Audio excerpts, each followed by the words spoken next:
All right, I believe we do have Tina Traster on the line. WRCR, good morning. Good morning, everybody. How is everybody today? All right, all things considered, I guess. Well, I think everybody came out of the woodworks this weekend, particularly yesterday. And so much for social distancing. I don't know about you, but if I was driving around and I just, saw congregations in a lot of different places. So that's a little bit nerve-wracking. I don't think we're there yet. There's a mix of people. I saw some who were social distancing, some who weren't, and at least they're not running around with UK AK-47s and threatening, violence against people and opening up everything like they are in Michigan. Thank you very much, Michigan. Oh, you always look at the bright side. Well, yeah, got to. So I was going to talk about two stories that we published this past week. Actually this morning. We learned that the Palisades Center is unlikely to pay its May mortgage. This is part of an ongoing issue regarding the state of that mall, but it fits into, of course, a much bigger picture. According to Green Street Advisors, which is a real estate research firm, they're predicting that more than half of all the mall-based department stores could close by the end of 2021. We know already here in the Palisades Center, we've seen the closure of JCPenney, we've seen the closure of Sears over at the Nanuet site, and Lord & Taylor, and we know that Macy's is teetering. And so, the question that we've looked at in today's story, is what is the viability of a mall if they continue to lose their main anchors? What starts to happen is a whole downward spiral with the inline retailers, meaning the other retailers that are in the mall. When a mall loses its tenants, it's very severely devalued. And we've already heard some information that stores like in the mall, Gap and Abercrombie and possibly even Barnes & Noble may not even, reopen.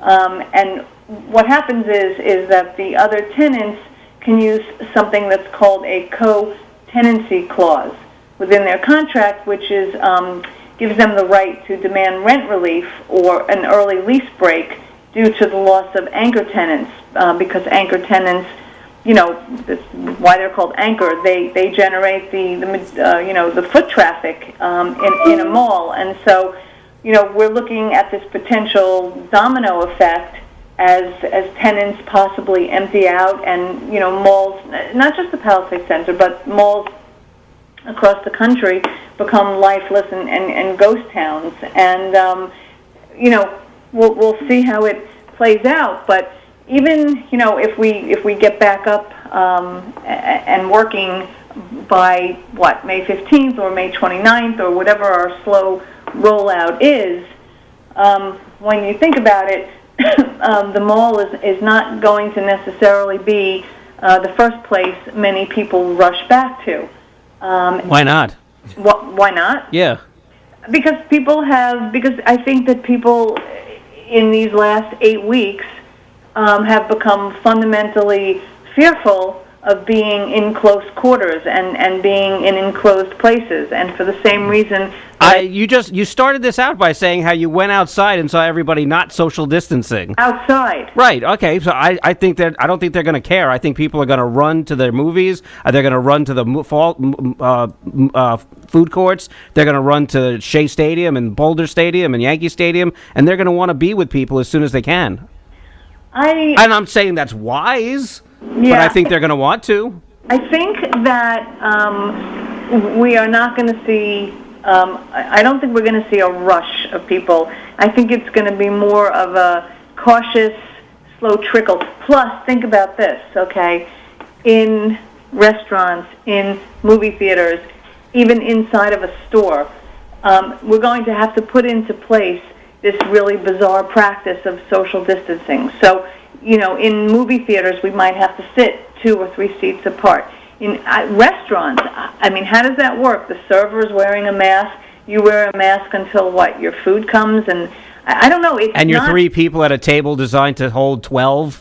It's not comfortable. I No, mean, but I still think people are going to rush out to do it.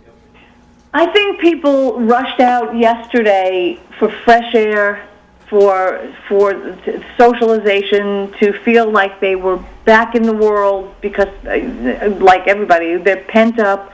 Their kids are insane. There was such a need to burst out yesterday. And what I witnessed yesterday were things like gatherings, outside in front of an ice cream place or a market on 9W. There was just a kind of a frenzied sense of wanting to be outdoors. But I would be surprised, and time will tell. We'll be able to, talk about this in real time over the next 2 to 4 weeks. We'll see whether there's a storming of the castle or whether it's more of a trickle. I think first of all, just to discuss demographics, I think that people who are sort of maybe 65 over, 70 over, have come to feel that the COVID-19 takes a particularly hard toll on people who are older and also people with underlying immune issues. And I just think that people like that are going to think twice about putting themselves into an airplane, a hotel, a stadium, or a mall anytime soon.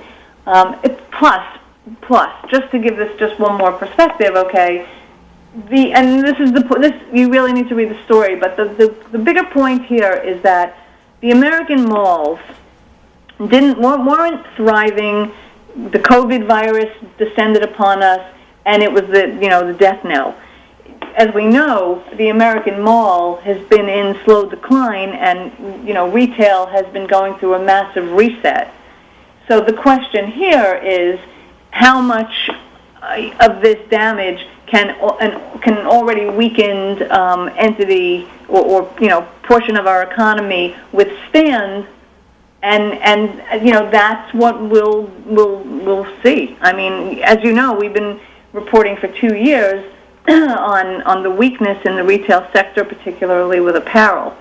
So I don't know how that will impact the Palisades. I don't know how that will impact the Simon malls, the shops at Nanuet, and how agile they can be to reinvent themselves, because no matter what, that's going to be necessary. And that was the case, again, even before COVID-19.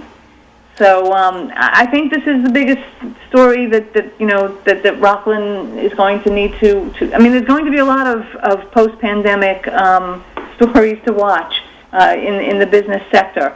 But as we all know, the malls account for a lot of revenue and a lot of sales tax.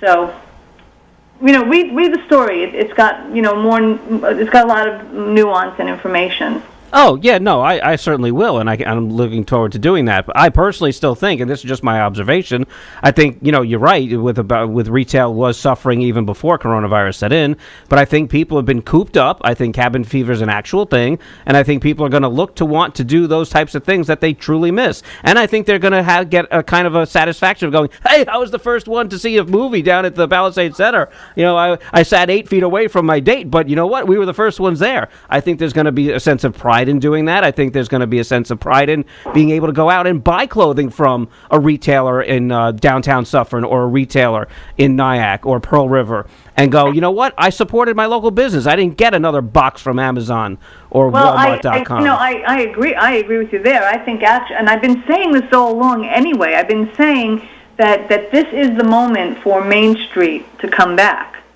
And again, this pre-virus, I have been saying that this is we have the appetite again, it seems, to invest in our main streets and to make them vital and to make them unique and to not be the blur that is the big box retailers. So yes, maybe in fact, this will be a great renaissance for Main Street. I think that many small business owners have also, been hurt by this. Oh, there's no doubt. There's no doubt they've been hurt by this, and whether they can actually survive however much longer they can is even debatable. But I think people are going to be eager not only just for their downtowns in Nyack and Suffern and Pearl River and Haverstraw, for example, but I think they will want to go to the mall and be able to experience under one roof Nathan's, a movie, exercise, and something different. And you know what? I need a pair of sneakers or I need a pair of socks, whatever, and I need it now. I believe that they are going to be pent up for that. Whether it's enough to get the businesses back up and rolling again, who knows? But and don't forget summer recreation places too, man. Start not allowing them to open. They're going to be big trouble here. Well, I think we're going to have to see, what the COVID virus, allows us to do. I mean, we can reopen, but if the numbers start to rise up again, God forbid. I don't know. I mean, I just don't know. I mean, I think we're all kind of... And that's the other thing about it, is that we really don't know. And the other thing about it is that if it's not coronavirus, it's the murder hornets that are going to get us. Are you worried about the murder hornets? I want the murder hornets to all get coronavirus and die. That's a great science fiction movie. I've already started writing it. I've sent it to Universal. Excellent. Let us know when it's at the Cannes Film Festival. So this article is in your publication, but it's online only. Rockland. It's RCBizJournal.com. You got it. All right. Thank you very much, Tina. Journal. Have a great week. You got it. Thanks, Tina.